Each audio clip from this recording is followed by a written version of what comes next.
Alors, Daniel Mouroula, vous avez suivi le procès ainsi que la sentence qui est tombée le mardi. Est-ce que vous ne pensez pas que c'est allé un peu... c'est un procès qui est allé un peu vite, quand même? Madame, vous savez que moi, j'ai toujours eu cet esprit-là d'une analyse critique. Je dois d'abord remercier le gouverneur de province, Jean-Jacques Pouroussi, mais aussi le ministre des Finances qui faisait l'intérim du ministre des Mines, le professeur Vitidjoula, qui était en mission de service. Parce que depuis que je suis né dans cette province, dans cette ville, il y a au-delà de plus de 35 ans, je n'ai jamais vécu cette situation. Où il y a des Congolais, donc des courageux Congolais, sud-kivusiens, qui tombent devant 10 tonnes d'or et plus de 400 000 dollars, ou 400 000 dollars. Pas 10 tonnes, hein, 10 lingots d'or. 10 lingots d'or, oui. S'il vous plaît, faites attention aux chiffres. Hein. J'ai dit c'était 15 kilos et demi en raison de 10 lingots d'or et 400 000 dollars. Parce que je ne peux pas aller en dehors de l'officiel. Le gouverneur de province, c'est la bouche autorisée officielle pour communiquer les chiffres. Quel que soit tout ce qu'on va dire. Je me réfère à ça. C'est la première fois que moi je vois des Chinois, les étrangers à la barre, pour comparaître par rapport à l'exploitation illicite des minéraux. Vous savez que la République démocratique du Congo, depuis son existence, a déjà connu des codes miniers. Le premier code minier, c'était en 2002, révisé en 2018, avec des points de démarcation ou de dissemblances et de ressemblances. À son temps, le code minier de 2002, c'était un système extraverti, où les avantages étaient beaucoup plus donnés aux étrangers au détriment de la communauté locale. Le code minier révisé en 2018, c'est un code qui était intra, qui donne plus les avantages aux autochtones, à la communauté locale, qu'à la communauté, donc aux entreprises étrangères.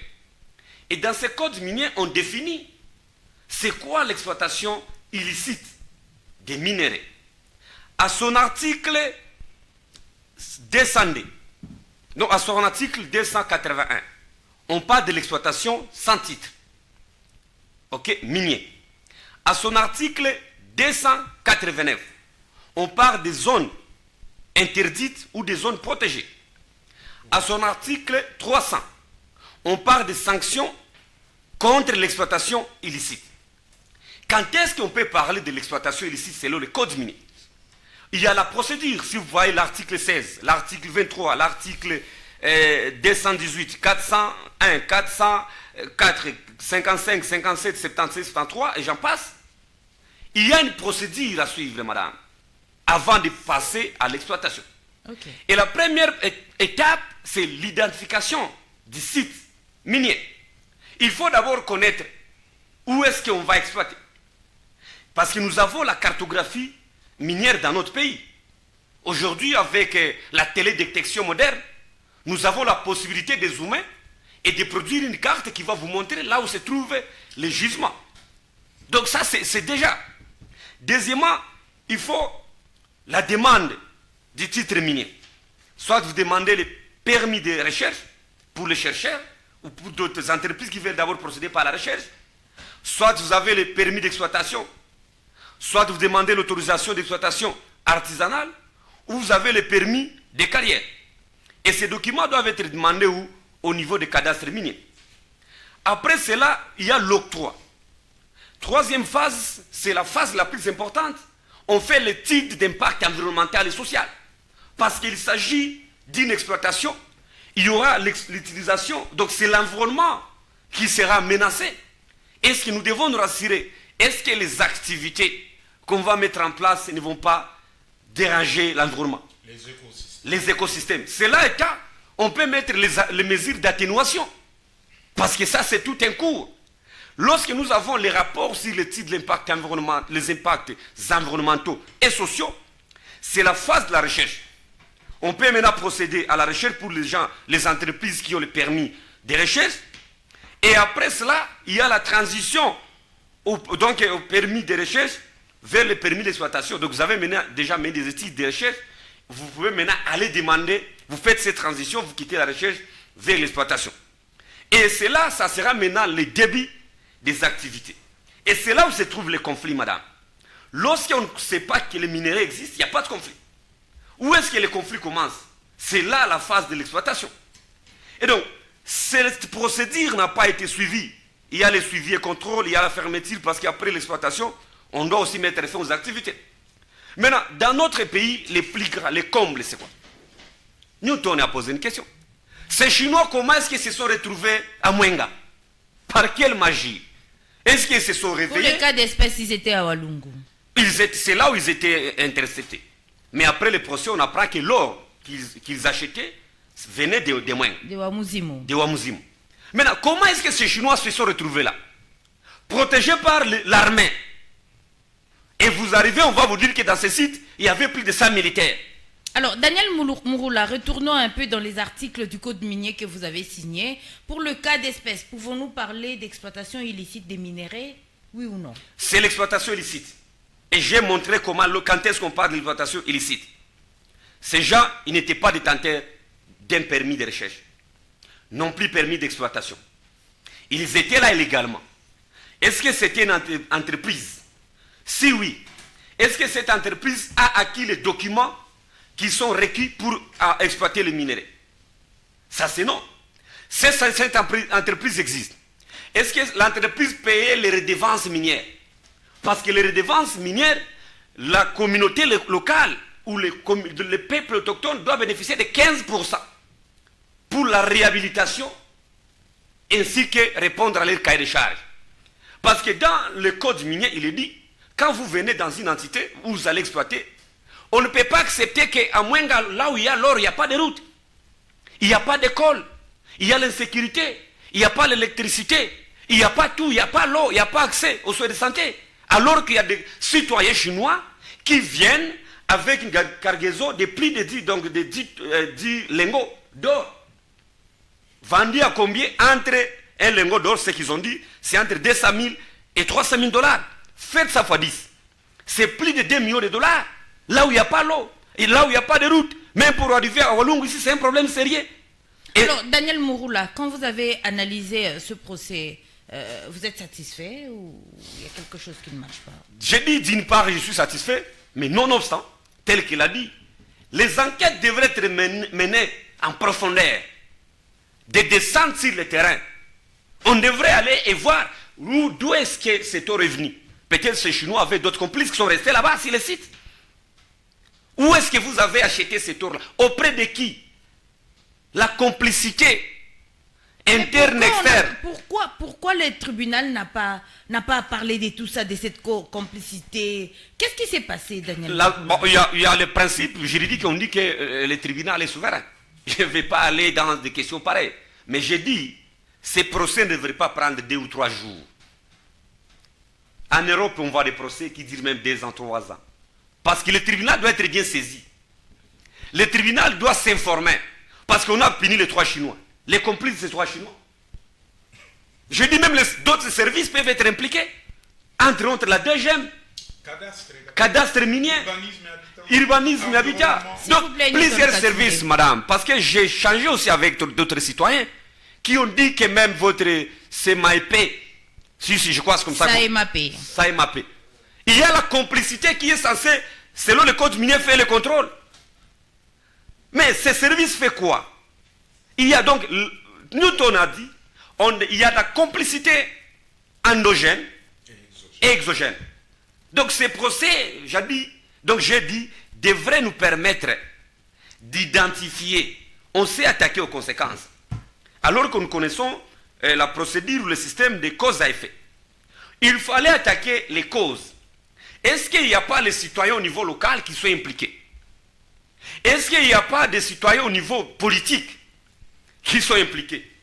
L'armée, le général, devrait répondre comment est-ce que ces militaires se sont retrouvés là? Comment est-ce que ça veut dire que nous sommes dans des quartiers, il n'y a pas de militaires? Nous sommes à Lutukulu, nous sommes vers Chiriri, il n'y a pas de militaires. Mais qu'on se retrouve dans un site minier, il y a plus de 50 militaires. Encore parmi eux, il y a des officiers. La DGM Comment les sujets étrangers se sont retrouvés à Walungu? Ils sont passés par où, madame? Au moins qu'on dise que les Chinois sont des sorciers. La communauté locale, les chefs coutumiers, ce sont des détenteurs terriers. Comment se fait-il que les chefs coutumiers n'ont pas été saisis? Est-ce que vous ne pensez pas que c'est un problème? Parce que les chefs coutumiers habitent désormais en ville. Hein? Madame, non, ils sont en ville, mais leurs yeux, les oreilles, c'est dans leur village. On vient, on donne à Moami $5 000, c'est content de ça. Je suis en train de documenter cette histoire. Il y a d'autres entreprises aujourd'hui qui ne détiennent même pas de titres. Et encore des entreprises animées par les locaux, mais sous couvert, donc des étrangers sous couvert des locaux. Et j'ai un document, madame, je vais vous partager ça. C'est horrible même à Walungu. Il y a un citoyen bien connu dans cette ville qui a des sites miniers, qui exploite illégalement. Et qui dit personne qui peut me toucher parce que j'étais à Kinshasa. À complicité avec un service. Je vais vous partager. Je suis en train de documenter. Je crois que ce procès a manqué certains éléments. Donc on devrait analyser les fonds de ces procès-là. Il ne fallait pas précipiter. Et je crois que si ces Chinois, comme ils ont interjeté appel, la société civile devrait en profiter pour exiger que des descentes soient effectuées. Ces Chinois ne travaillent pas seuls. Certes, ils avaient des agents. Ces Chinois ne travaillent pas seuls. Il est vrai qu'ils étaient sous couvert de certaines autorités morales, ou immorales, comme on peut les appeler, parce que moi, cette approche aussi. Les notables du Sud Kivu, impliqués. D'ailleurs, pourquoi est-ce qu'ils sont notables? J'accepterais que Daniel Mouroula est notable, ou Newton voir madame, ce que vous faites, c'est pour l'intérêt de la République. Je demande à la société civile, vous qui êtes là, parce que la société civile aussi dans sa diversité, les mouvements citoyens, on n'arrive plus à comprendre réellement si vous êtes donc un mouvement de pression pour mener ceux qui sont au pouvoir de pression en vue de diriger selon la volonté populaire. Allez au parquet, à la deuxième instance, dites que ce procès doit être repris à zéro. Il faut qu'il y ait des équipes. Il y a une commission qui vient de Kinshasa, des parlementaires. Bon, il y a à boire et à manger dans des différentes commissions. Il y a des commissions, mais il n'y a pas de rapport. Donc, moi, j'estime que notre pays, nous devons être sérieux. L'article 300 du Code minier, il y a des sanctions qui sont prévues. Même les autorités au niveau provincial, madame, la communauté locale peut aller se plaindre, traduire en justice les gouverneurs des provinces. Même les services habilités, s'ils n'ont pas protégé leurs intérêts. La communauté de Mwenga a le plein pouvoir de dire qu'on est en train de détruire l'environnement. L'environnement détruit, l'homme subit encore la conséquence ou les conséquences de cette destruction. Voilà pourquoi aujourd'hui on parle du réchauffement climatique. Il y a des espèces qui sont en voie de distinction, de disparition. Parce que ces espèces-là, là où on exploite les minéraux, c'était leur milieu de vie. Entre autres, il y a des espèces aquatiques. Mais est-ce que réellement on peut voir ça et croiser les bras? Je crois que nos juges aussi. Mais deuxième dimension, est-ce que les juges étaient habilités? Parce qu'il y a aussi cet aspect. Est-ce que les juges étaient habilités? C'est ça que je dis. Est-ce qu'il a des compétences pour comprendre les questions autour de la mine? Les avocats impliqués de la province des partis civils, est-ce qu'ils étaient outillés? Ou soit parce que je suis juriste, mais juriste de quelle obédience? Est-ce qu'il comprend lui-même les enjeux? Est-ce qu'il comprend le code minier? Quelqu'un, il a fait le droit pénal, il a fait le droit privé, vous l'amenez à le comparaître par rapport à une matière purement scientifique. Les universités qui sont là, il a dit, madame, dans d'autres pays, vous voulez gouverner, il faut associer la politique à la science. Nous avons le droit de l'environnement. C'est ça le comble, madame. La question là, j'ai dit, il y a eu la précipitation. Donc le procès a été orienté d'une manière précipitante. Peut-être le juge, il a été aussi sous pression. Et il s'est dit pour me débarrasser. Pression de qui en ce moment-là? Madame, dans ces pays, j'ai dit, même le gouverneur, que ce soit le ministre, il y a une pression derrière ça. Parce que les gens, ces Chinois, sont soutenus par des gens qui sont à Kinshasa. Ces Chinois sont soutenus par les gens qui sont dans les pouvoirs au niveau provincial. Si un citoyen dit, je ne vais pas citer le nom des gens, si moi personne ne peut me toucher parce que j'ai tel qui est à Kinshasa, il est chef d'une institution, il est au gouvernement, un citoyen qui le dit, mais qui exploite au moins par jour, la journée c'est 180 grammes. 380. La nuit, c'est 380 grammes. Multipliez ça, donc faites les deux pendant les 24 heures, multipliez ça par 30 jours. Il donne combien à la communauté locale? Il paye combien? C'est parce qu'il y a un monsieur, nous avons suivi M. Mbosso qui avait dit un jour, même que ce soit dans les groupes armés, parce que ce sont ces mêmes personnes qui alimentent les groupes armés pour exploiter de manière illicite. Parce que nos minéraux sont aussi à l'origine de la guerre que nous avons, la prolifération des groupes armés. S'il s'agit de ces minéraux que nous avons ici, c'est parce que la complicité est endogène et aussi exogène. Et pour y arriver, il fallait faire une analyse pour identifier les acteurs et donc les auteurs et les co-auteurs. On ne peut pas se limiter seulement à ces trois petits Chinois. Non, ça c'est faux. La justice, le tribunal doit nous amener à comprendre qui sont derrière ces Chinois. Quand est-ce que ces Chinois sont entrés au pays?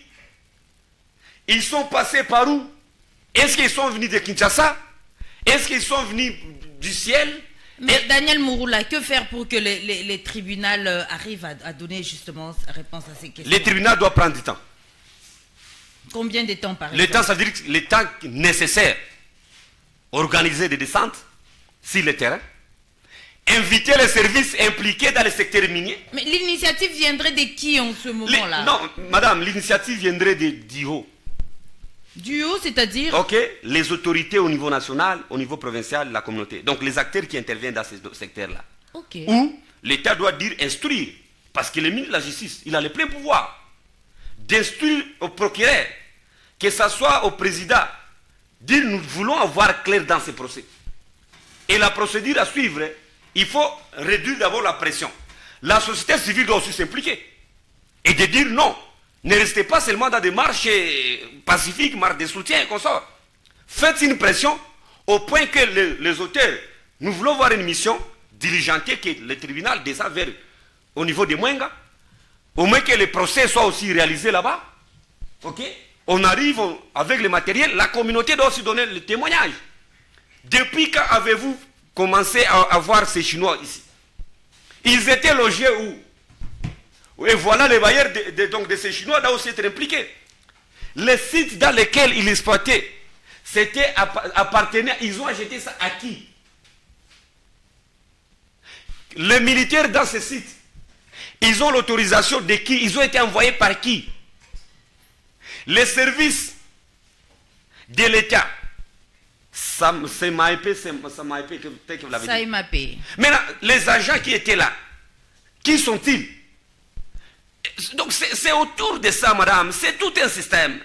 On peut arrêter les trois Chinois, oui. Mais les complices sont restés là-bas. Il y a d'autres qui sont en train d'exploiter. Est-ce qu'ils ont exploité? Ils ont saisi les matériels de cette entreprise, les engins de cette entreprise. Ils n'ont pas saisi. On a saisi les 10 lingots d'or, on a saisi les 400 000 $, mais l'entreprise reste toujours opérationnelle. Donc je dis, madame, il y a à boire et à manger autour de cette question. Et voilà pourquoi nous disons, on félicite ceux qui ont posé leur premier jalon. Ils ont fait leur part. Mais ils ont suivi cette pression. La communauté locale, les autorités au niveau national, dans des pays qui se respectent, le gouvernement national allait s'impliquer dans ces dossiers. Interpeller tous ces Chinois, parce que je vous dis, madame, les Chinois sont dans des carrés miniers, dans nos villages, Mwenga, Chabunda, Fiz, plus qu'à Bukavu. Pas moins de 800 Chinois là-bas. Ils ne sont pas connus. Il y a d'autres qui sont en train de venir. Et d'ailleurs, je vous informe que le gouvernement chinois avait signé une décision. Donc, l'Est de notre pays, c'est une zone rouge. Il est strictement interdit aux Chinois de venir au Congo. Mais ils sont là. Mais ils sont là. Mais comment est-ce qu'ils sont là? Il y a un complot. Et je pense que le gouverneur doit mettre sa tête à couper. Les juges doivent mettre leur tête à couper. Au nom de la patrie. Kabila l'a dit, Lumumba l'a dit, ils sont décédés parce qu'ils avaient cet amour de la patrie. La pression, oui. Dites-vous, je suis juge. Je ne dirais que les droits qui prévoient les communautés locales, l'environnement qui a été détruit, la réparation de cet environnement. Oui, on va donner à Mwenga 100 000 $, ça ne suffit pas. On va donner à telle chefferie 100 000 $, ça ne suffit pas. Même les 400 000 $, comment orienter ça? L'or saisi, est-ce que l'or doit rester à la banque? Les 400 000 $, c'est à Kinshasa que c'est. Il y a aussi blanchiment de capitaux. Comment un citoyen peut se retrouver à Mwenga, madame, là où il n'y a pas l'eau, là où il n'y a aucune banque, aucune coopérative, mais quelqu'un, 400 000 $ en poche comme ça. Après avoir acheté l'or, donc autrement dit, ces Chinois avaient plus d'1 million. Et plus. Donc un citoyen, allez seulement en Chine aujourd'hui, madame, avoir 400 000 $. Et voir si tu vas rentrer dans ces pays. Nos commerçants, avant d'aller acheter, ce sont des transactions bancaires, des virements de transfert. Parce qu'il est dit, on ne peut pas aller avoir plus de 10 000, donc plus de 9 999 $. Ça, c'est au-delà. Est-ce que le droit a été respecté? Est-ce que la loi a été interprétée? Est-ce que les magistrats, ce sont des questions qu'on se pose aujourd'hui? Et nous disons, comme ces Chinois ont profité d'interjeter appel, la société civile, les amis qui sont dans les composantes mines, devraient en profiter. Les amis de la communauté locale qui a été représentée. Donc l'État également devrait interjeter appel. L'État, oui. L'État devrait interjeter appel et la partie chinoise interjeter appel. Oui, l'État devrait aussi interjeter appel. Parce que j'ai dit, le gouvernement, le procès a été mené à la hâte. Et j'ai donné 2 raisons. Soit le juge était sous pression, parce que j'ai besoin de vivre. Nous connaissons. Les avocats qui étaient là, est-ce qu'ils étaient habilités? C'est ce que j'ai dit, les compétences du tribunal par rapport au procès. J'ai dit, on a fait les droits, mais en droit, il y a plusieurs orientations. Est-ce que lui-même, il a compris les dimensions juridiques par rapport au code minier? Est-ce que c'est les 7 ans qu'il mérite? Les blanchiments de capitaux, que prévoit la loi? Ça, c'est une autre question qui n'a rien à voir avec l'exploitation illicite. Donc, tu comprends que là, il faut au moins la composition des juges devrait tenir compte de ces dimensions. Exploitation illicite, blanchiment des capitaux, mais aussi ce sont des sujets chinois qui se retrouvent illégalement sur les sols congolais. Là, il y a déjà 3 infractions. Et chaque infraction, la loi prévoit quelles sont les sanctions. Donc nous estimons que cette question doit être étudiée d'une manière minutieuse. Et que cela ne peut être possible s'il y a cette volonté politique. La volonté politique, ça veut dire que l'État décide d'avoir une information claire. Et rappeler tous ces Chinois pour rentrer au site Kivu. Et qu'on commence, parce qu'il y a le gouverneur qui avait suspendu, vous avez suivi, le ministre des Mines qui est descendu à Kinshasa, il y a d'autres qui ont commencé à impliquer des familles, il y a d'autres qui ont commencé à impliquer des autorités morales, il y a tel qui dit, j'ai suivi, on m'a dit, non, monsieur, tu vas mourir, tu sais qu'il est nibu, tu as moutu fulane. Mais madame, comment est-ce qu'on peut gérer un pays qui savent le COP? Qu'est-ce que nous gagnons? C'est pas normal. C'est anormal ce qui se passe dans cette province. Les Chinois que vous avez vus, c'est 1%. L'or que vous avez vu, c'est d'ailleurs 0,001 de ce qu'on vole à Mwenga, de ce qu'on vole à Chavunda, de ce qu'on vole à Fizi, ici à Mukungwe, et vous allez vers Louise. Il y a de l'or. Donc il faut aller au-delà de ça. Il faut prendre le modèle de Lumumba, il faut prendre le modèle de Laurent Désiré Kabila pour mener ces procès et dire, je vais mourir. Mais l'histoire retiendra que j'ai été juste dans ce procès. Je vais mourir, mais l'histoire retiendra que j'ai restitué à l'État congolais, à la communauté de Mwenga, là où il n'y a pas de route, pour y arriver, il faut que 5 jours. Mais les Chinois acceptent d'aller souffrir là-bas. Ils sont en train de tracer des routes dans des forêts, dans les fins fonds. Allez à Mwenga, vous allez voir. Là où même le gouverneur n'a jamais été, là où même un commandant ville n'a jamais été, mais il y a des militaires, il y a des Chinois, quelqu'un qui vit en Chine, mais comme la technologie a évolué, je dis avec GIS, donc la technologie ou la télédétection avancée, il vient avec son ordinateur ici, madame, il va imprimer la carte de la RDC et ça va montrer ici il y a des minéraux. En étant en Chine, il vient déjà, il sait que quand je serai à Bukavu, je vais monter à Mwenga et dans telle forêt, dans telle rivière, il y a des minéraux. Mais les Congolais sont là, en train de se contenter que notre pays est riche. Les Congolais sont là, en train d'applaudir les gourous. Les Congolais sont en train d'applaudir les bourreaux. Ils sont au port, les gens qui sont impliqués dans l'exploitation illicite des minéraux, lorsqu'ils sont au port, vous applaudissez. Mais ils construisent des maisons. Ils amènent ces Chinois parce qu'ils sont complices avec les services. Les gens qui travaillent dans les services, ce sont les membres des partis politiques. Petit Achole Moutou, une autorité morale. On a pris dans nos frontières. Petit Achole Moutou, une autorité. Même l'armée aujourd'hui, on va vous dire que Moutou Foulan, ou obédience Foulan, il y a le Sémédjou, à quoi commander la région, une province Foulan. Parce que l'autorité morale a décidé. Mais que voulez-vous de cette personne-là? Je demande au gouvernement congolais d'avoir pitié du peuple. Et le procès doit recommencer à zéro. Nous voulons voir les enquêtes, nous voulons voir les côtés internes et externes qui sont impliqués dans l'exploitation ici des minéraux. Le gouverneur, s'il estime qu'il est sous pression, la seule chose qu'il peut faire, aller à la place 24, venir ici à la radio Sylvain et de dire, moi je trouve comme gouverneur de province, pendant que j'ai arrêté les Chinois, voici l'appel de X ou Y qui a fait pression sur moi. Et je préfère laisser ce pouvoir. Pourquoi rester au pouvoir? Démissionner donc. Mais oui, madame. Daniel Mouroula aujourd'hui venait de province. Pression telle m'appelle, que ce soit le président de la République, je prendrai le courage d'organiser un point de presse et de dire voici, je laisse ce pouvoir parce que... La démission n'est pas congolaise, hein, Daniel. J'ai dit Daniel Mouroula. Parce que moi, j'ai déjà démissionné plus de 3 fois. Je me dis, je me trouve dans une situation où je ne sais plus travailler. Je préfère laisser dans la transparence. Donc, nous demandons encore au tribunal au niveau provincial de revoir ces procès.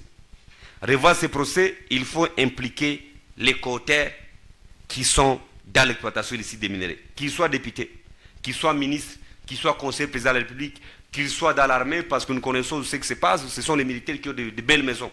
Dans cette ville, ce sont les militaires qui achètent des jeeps partout. Et je crois qu'il faut que toutes ces personnes soient attendues au niveau du tribunal. Et que les responsabilités soient partagées. Merci à chaque niveau. Merci.